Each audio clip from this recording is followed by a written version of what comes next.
Sitting here talking to James Tolleson about this wonderful FoodCorps program that he is involved with. Yes, I'm here. Can you hear me? Keep talking, keep All talking. right. Here to talk about FoodCorps.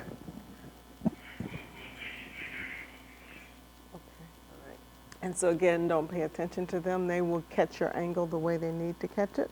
Okay. And it's all about me.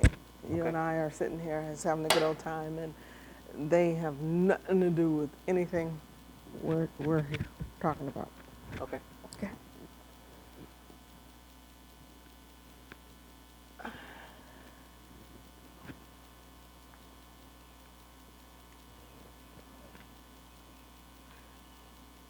Where are you from? North Carolina, What part? near Asheville, in the western part of sort of up in the mountains part of the state. A friend of mine, Landry Pritchard, is living bi-coastally. He's in North Carolina and here in the Delta, so he's, Okay. but he's like, whenever he comes back home here, he's kicking and screaming, like, oh, I need to go back to my mountains in South Carolina. And the whole, you know. Oh, he goes to South Carolina? North Carolina, North I'm sorry, Carolina. but the thing is that he's just saying that it's a different world, completely, different world, of course. I know that, it's just civilization Well, versus someplace else, okay. I was just saying how the weather girl, she was saying that she goes home every 3 months. I said, do you need to renew your visa? where is she from? Missouri or somewhere. We're coming here, my friends asked me, he said, do you have to get a passport to go to Mississippi? No, I just love bragging on Mississippi because it's crazy. Can I see my shot? Because I need to check my hair. Thank you. Thank you very, very much. All right, I'm good. There you go. Should he come more this way? Come more this way for me. There you go. Sit. How's that shot? Can we see him again? Okay. We're groovy. Thank you. No, don't move. Oh, sorry. You just messed it up.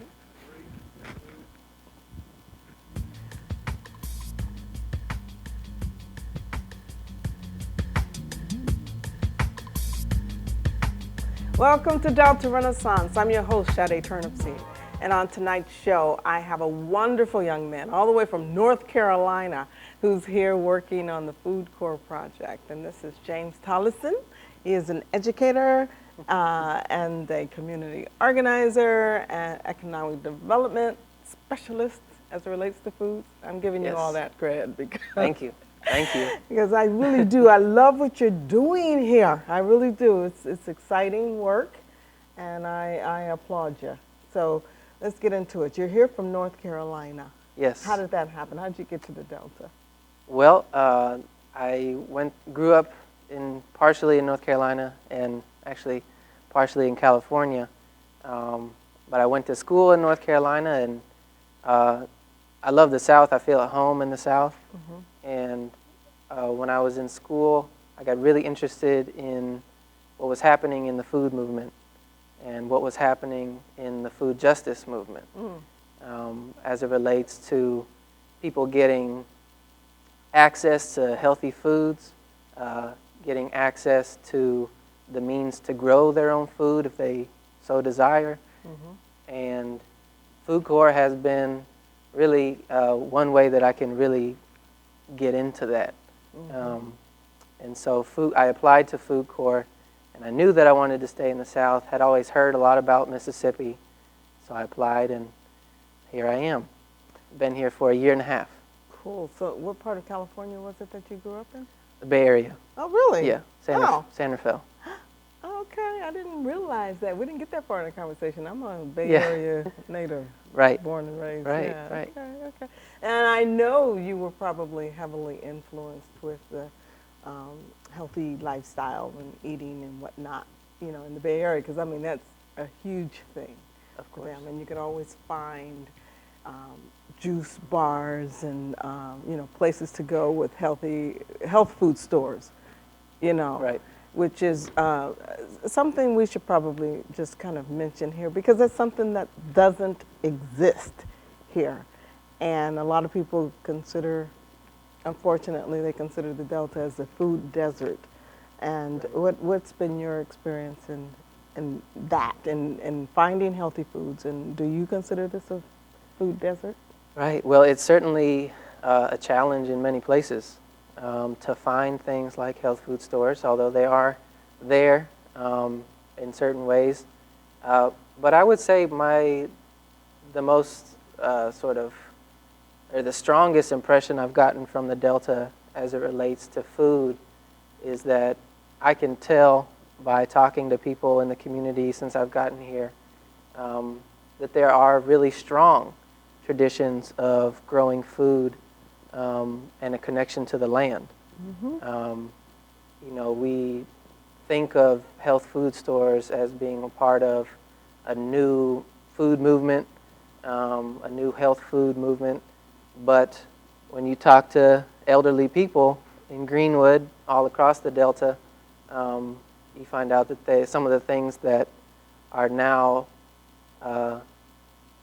thought of as being green or sustainable and are trending, people have been doing for a really long time. That's a very good point. And it's so true that folks have been living very close to the earth and having their own gardens. And I know my Right. family forever, of course, that's how they did things. They grew their own food.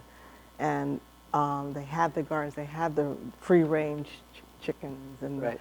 free-ranged pigs and hogs and stuff like that because they were there, part of the land, and everything they ate pretty much came from there. And so what do you think causes now this desert, more or less? The fact that you don't see much of that anymore. Right. Well, it's tough to say. I come from a family. I mean, my parents, they weren't gardeners. Mm-hmm. I can look back to some of my grandparents, not all of them, but some of them were gardeners part-time, or hobby gardeners. But I would have to go back a couple more generations at least to really find people who were full-time farmers feeding themselves. Yeah. And I think that's something that many people share as a part of their family history. Although you do find other people who it's not as far gone. But somewhere along the way there was a generational skip in terms of passing on food traditions. And that is how I see some of my work, is connecting young people in Greenwood to older people who know how to do all this work. Beautiful. Let's talk about your work and our first FoodCorps. What exactly is FoodCorps? Is it connected to AmeriCorps and the work that they do with volunteers around? Is that Yes. the same? Well, it is. It's connected through AmeriCorps, partially funded through AmeriCorps.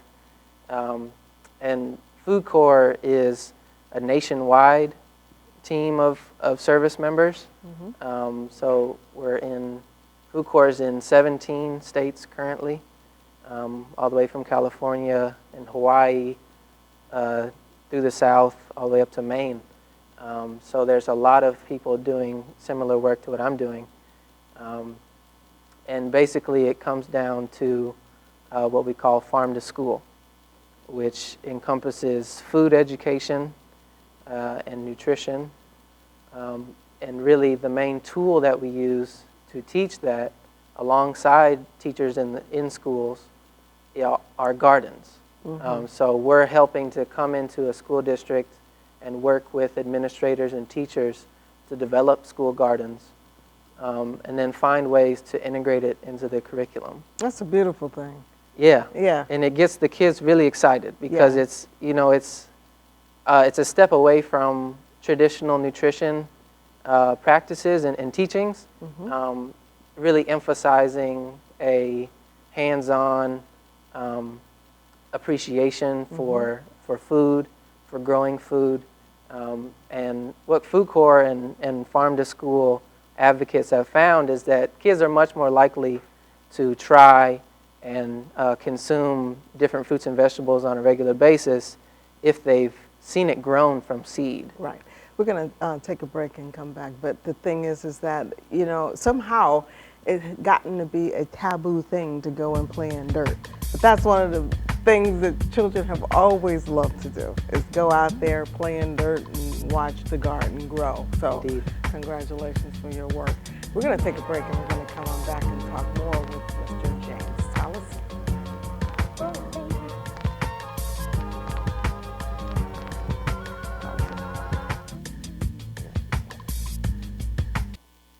We're going to come back and we're going to ask you about your training. Did you go to college? Yes. Okay, so let's talk about college first and then come back into what you're doing with the kids. Okay. Okay. All right.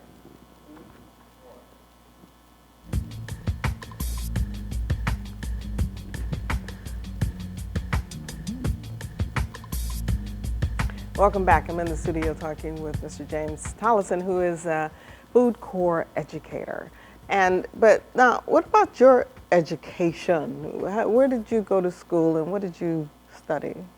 Sure. So I went to Davidson College, Wildcats. Is that in North Carolina? In North Carolina, Oh, yes, okay. just north of Charlotte. Uh-huh. And most people, if they know Davidson, they know it because of Stephen Curry, who is a basketball player for the Golden State Warriors. I should know this. Yeah, you should. Bay Area. Uh-huh. And so he went through Davidson and then is now an all-star for the Warriors. So what did you study? I studied, I kind of went rogue and made my own major through the interdisciplinary studies department. It was ethnic studies, and so it was a combination of anthropology and sociology and history. And I was really looking at ways that inequality in the United States has been produced and reproduced through race, through class, through gender. And through those studies, I started looking at the ways that inequality affects health. And I started tapping into the ways that people were talking about food deserts that you mentioned earlier and food justice. And I really got fascinated by that topic. Ended up going to Detroit and spending some time up there with some urban agriculture, some growers, and some youth organizers there who were doing sort of what I'm doing now, trying to connect young people to agriculture and trying to create a more just and sustainable food system. I knew I liked you. I mean, really, that's I mean, thank you on so many levels. That's just good work. So it brought you to the Delta when you applied for the FoodCorps, and here is probably, I mean, this is the epicenter of all of that. I mean, it's where you can truly pull out so much information and use this case study or wherever you're going with your research. And where are you going with this research?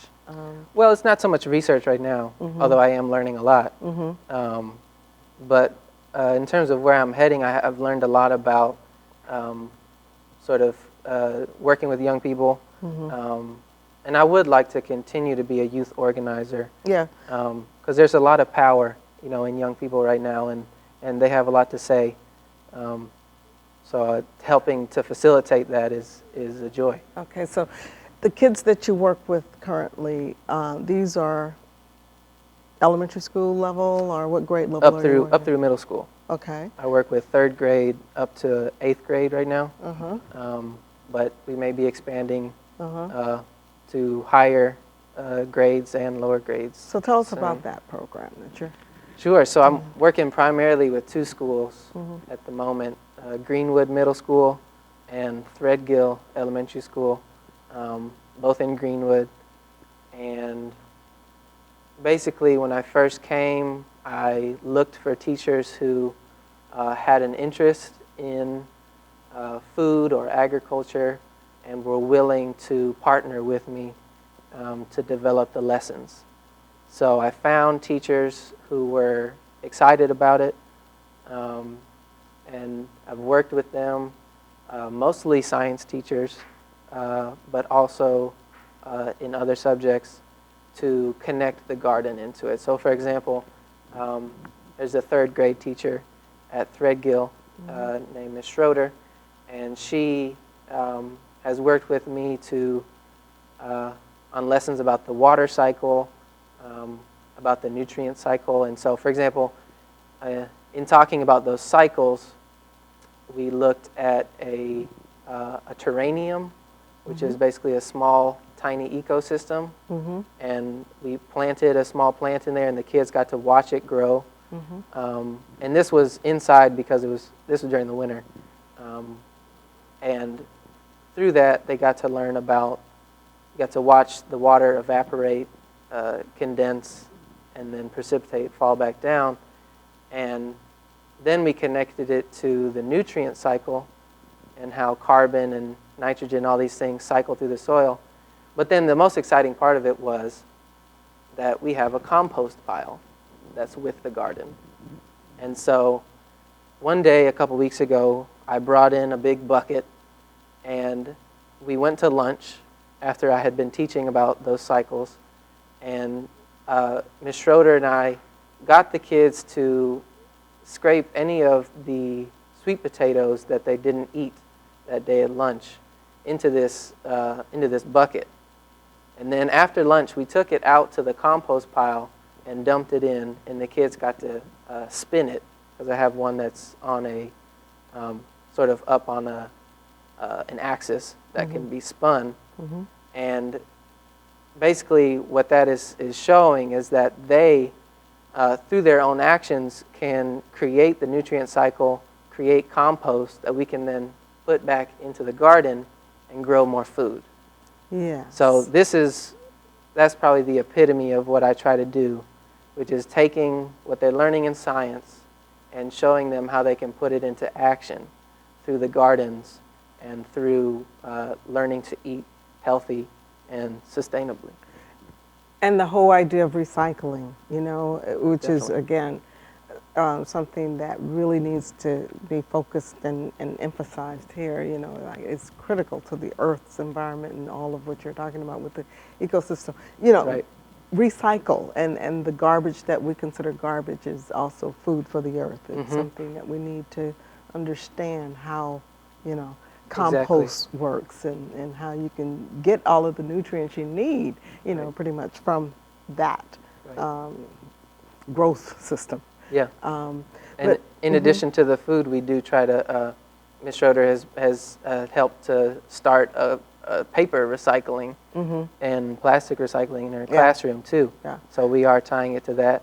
And my supervisor in Greenwood is the recycling director. Oh, So we work in tandem yeah. at all the schools. We're going to take another break and talk more, because I do want to understand more clearly how you are aiding some of the teachers in developing their curriculum, you know, to really be able to focus and teach what you're teaching. And Great. again, everything I have to say about you is just beautiful.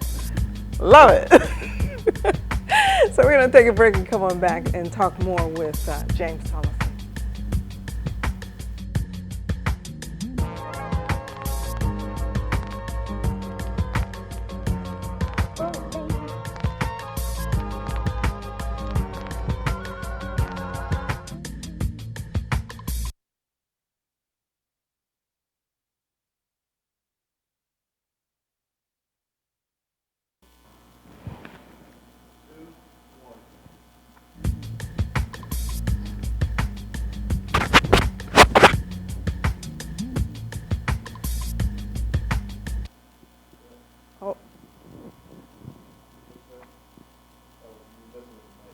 I hit it. I know. I heard it. Okay. 4,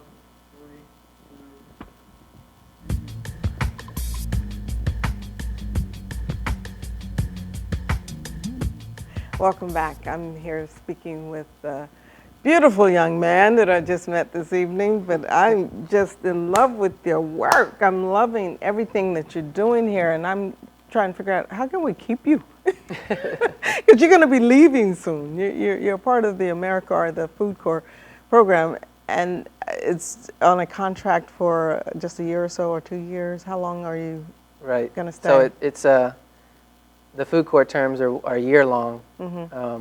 I applied to do a second year because I enjoyed it so much, and now I am coming to the end of my second term.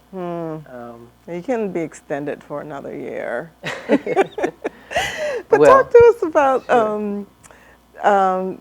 the curriculum development that you've been able to do while here with the Sure. teachers. Yeah. Sure. So when I partner with teachers, basically we sit down and look at their pacing guide. We look at what topics are a part of what they have to cover, and look for ways to draw on the garden to make something more exciting or hands-on. So I shared the example earlier about the compost bin. And basically we're doing a lot of experimenting like that.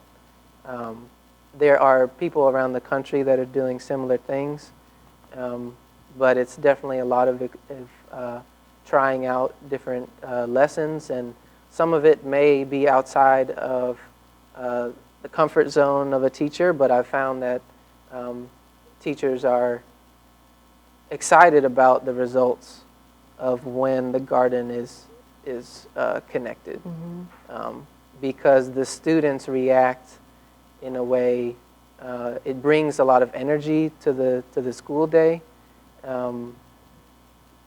Being able to go outside and learn through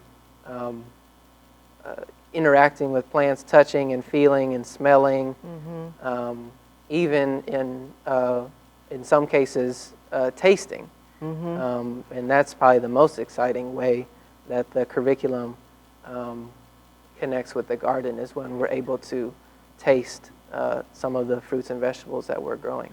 And also what it teaches them is business, you know, and the practice of how, yeah, you can create a career, a job, an income, you know, from your garden, or from going out Definitely. and playing in the dirt and making things grow, you know. And so you've had some experience with that as well, right? And teaching the children a little bit of entrepreneurship and Right. farmers markets. Tell us some Yeah, about that. so we definitely have some aspiring farmers and aspiring chefs and aspiring business people.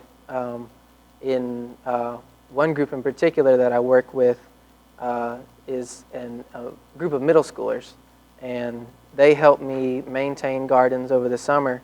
And once we started growing and producing a lot of vegetables, tomatoes in particular, we started taking it to the farmers market that happens starting in the spring, going through the early fall, every Saturday morning in Greenwood. And that was really exciting too, because the students got to harvest it, take it to the market, interact with the customers, talk to some of the other farmers who are down there also selling their produce, and then at the end of the day take home a couple dollars. Yeah. Yeah. I can't say that we made a whole lot of money, but we were all learning a lot this past summer. Yeah. And I'm looking forward to really selling a lot of produce, and having the kids get excited about running their own small business. So you will be working with them this summer, Yes. before you go. So, Yes. you know, but what I see, and I see this just so clearly, I'm not sure if you were, you mentioned that you weren't involved in research, but I do right now, but I do see this being a wonderful book project or wonderful documentary or something, you know, that shows people, again, A to Z, you know, working from the classrooms or from the garden to the classrooms and from there to the marketplace. Definitely. Yeah?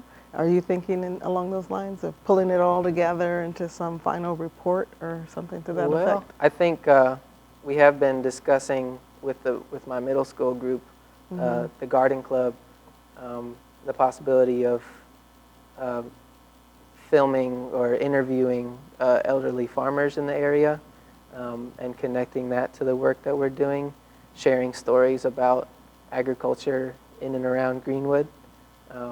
So that's one project we're thinking about. That's a good thing. I love it, especially, just giving our senior citizens an occasion to share with the young people. And they are pretty much waiting on the young people to approach them, Right. with a desire to learn. Right. They think that young people are too distracted with their cell phones and tweeting and texting or whatever they're doing, and so it takes young people to approach with an interest, and that truly does just lights up their world. The elderly people, they feel so appreciated, Yeah, Of course, definitely. So, well, how can people, just get involved with? How can the community, stay connected to your work? Yeah, and that's the other big piece of what I do, is talk to community members, talk to parents, of course talk to people that are in the schools, but I also try to get out and connect with churches, different community groups, and I have some parents and I have some other community members who really want to contribute to the project. So we're in the process of planning the summer program. I have some other adult leaders who are going to assist. So we always need volunteers in that sense. And we are also looking for other people to take up my role. We're looking for people who are passionate